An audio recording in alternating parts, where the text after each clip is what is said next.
दीपक है। मैं एक जैन परिवार से हूँ। मेरा व्यवसाय मिठाई को संबंधित है, लेकिन उसमें मैं ओनली ट्रेडिशनल मिठाइयों में काम करता हूँ। और मेरा यह पुश्तैनी काम है। हमारे को 150 वर्ष से ज़्यादा इस कार्य को करते हुए हो गए हैं। जयपुर राजघराने के हलवाई थे हम लोग, तो वहाँ ये कार्य करते थे। वहाँ से हमने ये चीज़ छोड़ के फिर हम बाज़ार में आ गए इसको लेके। जो सबसे मशहूर मेरी मिठाई है वो है रबड़ी, जिसको हम कई तरह के फ्लेवर में बेचते हैं। केसर रबड़ी हमारे सबसे ज़्यादा चलती है। सीज़न के हिसाब से आम रबड़ी, सीताफल रबड़ी, ड्राई फ्रूट रबड़ी, इसमें हम कई तरह के एडिशनल ऐड करके देते हैं।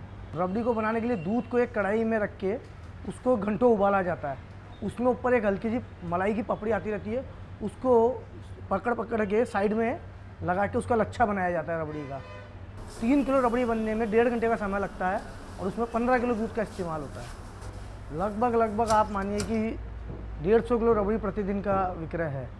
और देशी मिठाइयों में मेरे मिश्री मावा और कलाकंद और गुलाब सकरी, मेरी 3 मिठाइयाँ बहुत फेमस है। इन मिठाइयों का चहेता जयपुर शहर का हर आदमी है। और इसके अलावा मैंने हिंदुस्तान और हिंदुस्तान के बाहर भी मेरी मिठाइयों को पहुँचाया है।